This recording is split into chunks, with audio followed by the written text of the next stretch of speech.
अस्सलाम अलैकुम दोस्तों, जैसा कि आप देख रहे हैं आज हम बात करने वाले हैं ड्रामा बेचारी की। अगर आपने अभी तक चैनल सब्सक्राइब नहीं किया तो अभी कर लो, क्योंकि यहाँ आपको मिलती हैं बेहतरीन ड्रामा स्टोरीज। चलिए चलते हैं ड्रामे की तरफ। कहानी का आगाज एक खूबसूरत मुलाकात से होता है जहां मोहब्बत के जज्बात साफ महसूस होने लगते हैं। जवार साहब अपनी पसंदीदा शख्सियत के लिए बाजार से एक खूबसूरत चीन खरीद कर लाते हैं। वो बताते हैं कि चीन देखते ही उन्हें ख्याल आया कि ये इसके गिले में बहुत खूबसूरत लगेगी। सामने से थोड़ी झिझक के साथ कहा जाता है कि आखिर इस तोहफे के लिए कोई खास मौके भी नहीं, लेकिन जवाब मिलता है कि मोहब्बत में तोहफे के लिए किसी खास मौका की जरूरत नहीं होती, क्योंकि छोटी छोटी खुशियां ही रिश्तों को मजबूत बनाती हैं। लेकिन इस मोहब्बत भरे लम्हे के फौरन बाद कहानी एक संजीदा मोड़ ले लेती है। नाजो की मां फौजिया का फोन आता है। वो घर वापस आना चाहती है और नाजो की तरफ से मुआफी मांगती है। फौजिया का कहना है कि इसे अपनी गलतियों पर शर्मिंदगी है और वो ज़हीर समेत सबसे मुआफी मांगकर मामलात दुरुस्त करना चाहती है, लेकिन घर वालों को इसकी बातों पर यकीन नहीं आता। उन्हें लगता है कि फौजिया सिर्फ अपने खिलाफ होने वाली कानूनी कार्रवाई से बचने के लिए ये सब कर रही है। घर वालों की सबसे बड़ी फिक्र नाजो के पेट में पलने वाले बच्चे की है। उन्हें खदशा है कि अगर फौजिया और नाजो पर दबाव न रखा गया तो बच्चे की जिंदगी भी खतरे में पड़ सकती है। इसीलिए फौजिया को वाज़े पैगाम दिया जाता है कि घर से ले जाए गए पैसे और जेवरात फौरन वापस करे, वरना कानूनी कार्रवाई की जाएगी।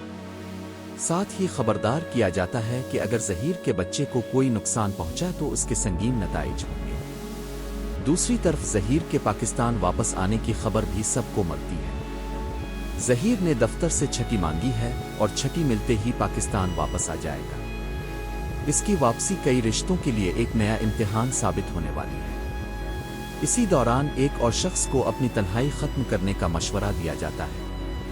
इसे बताया जाता है कि शायद इसके लिए एक मुनासिब और समझदार शख्स पहले ही इसके करीब मौजूद है, लेकिन वो इसकी मोहब्बत को महसूस नहीं कर पा रहा। कुछ सोचने के बाद इस मशवरे को कबूल करने का फैसला किया जाता है, लेकिन नाजो की पिछली हरकतों की वजह से दिल में खौफ अब भी मौजूद है। उधर नाजो के दिल में इंतकाम की आग भी बुझने का नाम नहीं ले रही। वो चाहती है कि ज़हीर को भी वही तकलीफ मिले जो दूसरों को देने की कोशिश की गई। इसकी ख्वाहिश है कि ज़हीर की जिंदगी सुकून से महरूम रहे और वो फौजिया के दरवाजे पर ही मोहताज बनकर रह जाए। लेकिन अगर फौजिया का सहारा भी इससे छीन लिया गया तो दोनों माँ बेटी के लिए हालात मजीद खराब हो सकते हैं। अब कहानी का रुख ज़ोहेब की तरफ होता है। इसकी तबीयत खाने की वजह से अचानक खराब हो जाती है। खुशकिस्मती से इसकी जान बच जाती है, लेकिन इस वाक़ये के बाद घर में एक नई बहस शुरू हो जाती है।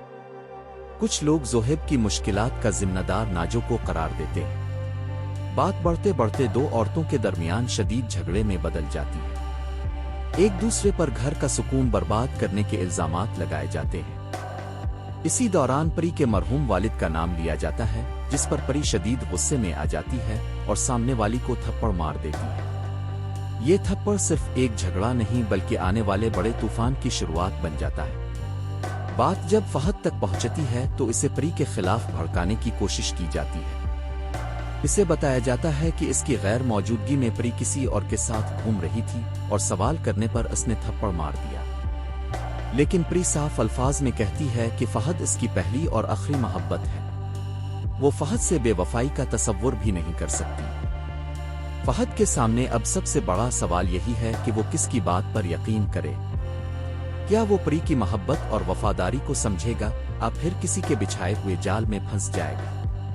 एक तरफ फौजिया और नाजो का मामला, दूसरी तरफ ज़हीर की पाकिस्तान वापसी और अब फहद और परी के दरमियान पैदा होने वाला शक बेचारी की कहानी को एक खतरनाक मोड़ पर ले आया है। आने वाले वक्त में कौन सच बोलेगा और कौन झूठ का पर्दा चाक करेगा, यही इस कहानी का सबसे बड़ा सवाल है।